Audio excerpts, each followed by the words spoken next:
What is allowing another to violate the motor vehicle code? It's a question that probably all of us are asking, but the statute says it's under MCL 257.326. You can Google it, if you really want to look it up.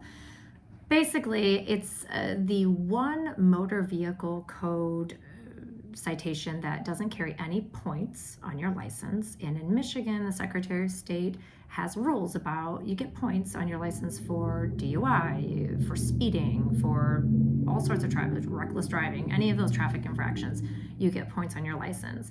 The other trick to it is if you get points on your license, your insurance goes up. In Michigan, we have no fault insurance. So you're required to have insurance on your vehicle if you're operating it on the roadway.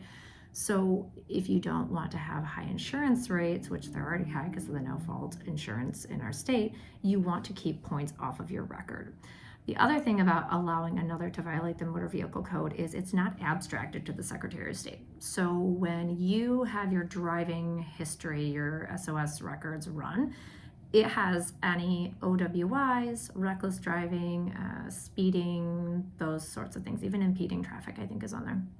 And again, it comes up on your driving record, which then can affect your ability to have good insurance rates or certain jobs, whatever the case may be.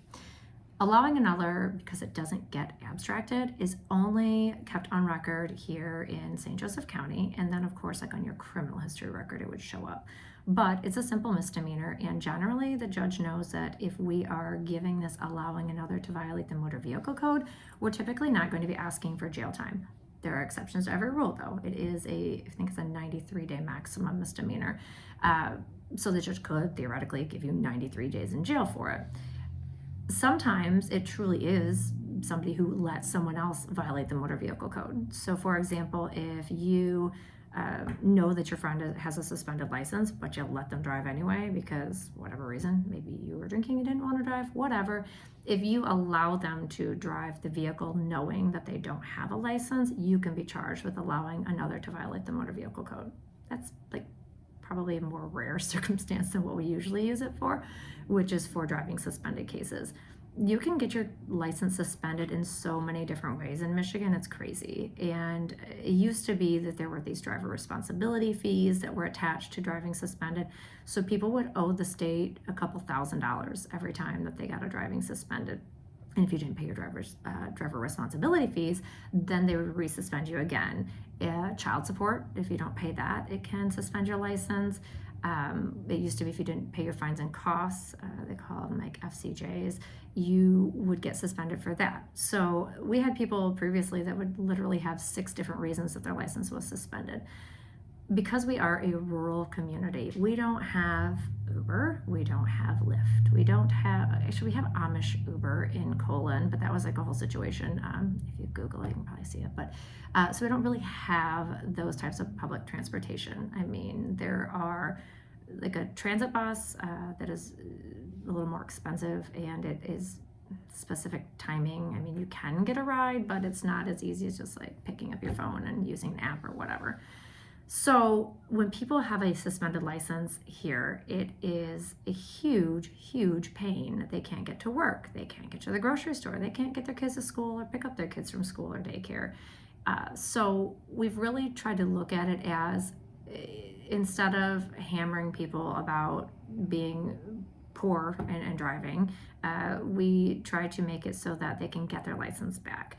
Again, there are situations where I don't really want people to have their license back. If there's been significant numbers of accidents, or if they are driving under the influence, obviously. But for the majority of people that are either kids that are driving on their permit and didn't go into the Secretary of State and do what they were supposed to do to get their fully instated license, if we stick to our guns and say, nope, you were driving without a license, or you're driving on a suspended license, and we take it to trial, I mean, I feel like we're gonna win, right? Like, it is what it is. You either had a license or you didn't. You were either the one driving the car or you weren't.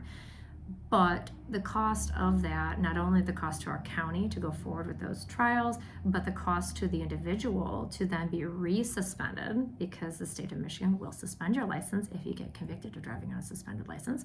It makes it this huge merry-go-round of stress and not being able to get where they need to go. So again, people have said, why are you being so soft on them? If you drive without a license, you should go to jail. Well, yes and no. There are different aspects to look at. So we use allowing another to violate the motor vehicle code as the way to punish the person monetarily, basically, so that there's that incentive to not do it again and go get your license like you're supposed to. But it gives them that rehabilitative portion of the sentence where if you did the work and got your license back, I'm not gonna stomp on it and make you get resuspended, because it is expensive, and the likelihood of a person going back out and driving on a suspended license is pretty high. Again, people that are driving, a lot of times they'll say, oh, I was just driving this one day and they caught me. The reality is probably a lot of them are driving on a suspended every day because of necessity to get to work, to get their kids to school, whatever it might be. So we try to be reasonable about making sure people have that opportunity to get their license back. So, do you have any questions about it? You can ask them down below. Thanks.